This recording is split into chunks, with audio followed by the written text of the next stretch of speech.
Naam, assalamu alaikum warahmatullahi wabarakatuh. Amani ya Mwenyezi Mungu iwe pamoja nanyi. Ni mimi Mwalimu Motomoto, mganga wa tiba asili Tanzania. Napatikana Kigamboni, Dar es Salaam. Leo nimekuja kwenu na mti huu wa mpapai. Ni mti maarufu sana. Hivyo usisahau kulike, kucomment na kushare ili uwe wa kwanza kupata video zangu kila leo ninavyotoa.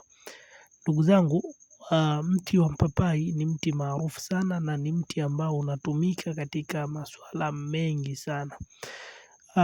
Wengine wanatumia mti huu ama tunaweza tukatumia mti huu katika masuala ya kusimamisha matiti, tunasema maziwa.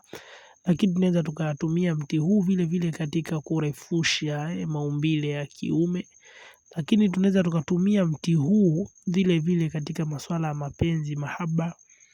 Lakini vile vile tunaweza kutumia mti huu katika masuala ya mwanamke yule ambaye akiingia katika hedhi anapata damu nyingi sana. Yaani ile damu inatoka kiasi cha kwamba mpaka anaishiwa damu.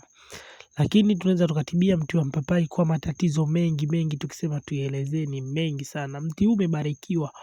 Umebarikiwa kiasi cha kwamba tukisema kwamba mizizi ni dawa, magome ni dawa, maua dawa, mapapai yenyewe pia ni dawa, majani ni dawa na kila kitu ni dawa. Leo nimeleta mti huu katika masuala ya kutibu uvimbe, pamoja vidonda vya tumbo, sasa mzunguko wa damu pia inasaidia hii ambao nitaielekeza. Lakini hususa kwa wale ambao wana uvimbe wa aina yoyote, ukiwa ndani ya mfuko wa kizazi, ukiwa nje, ukiwa kokote ile, ukiwa upo ule uvimbe wa tumboni, sio umevimba mkononi au uvimbe wa tumboni. Ikiwa wewe una uvimbe wa tumboni, nenda katika mpapai katafute majani ya mpapai. Baada ya kupata majani ya mpapai yaoshe vizuri. Baada ya kuyaosha vizuri yaanike yakauke. Baada ya kuyaanika yakauke ya blendi upate unga wake. Huo unga utakaoupata tumia kukoroga katika maji ya uvuguvugu kijiko kile cha chakula.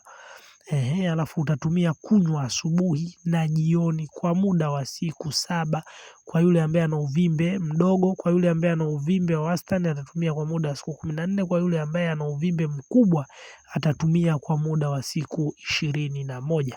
Wewe ambaye utaona kufanya hiyo ni kazi, unaweza ukachukua ukawa una blend yakiwa hivyo mabichi alafu ukatumia kunywa glasi 1 asubuhi na jioni kwa muda wa siku hizo nilizosema. Mimi Mwalimu Motomoto, usisahau kulike, kucomment na kushare ili wa kwanza kupata video zangu kila leo ninavyotoa.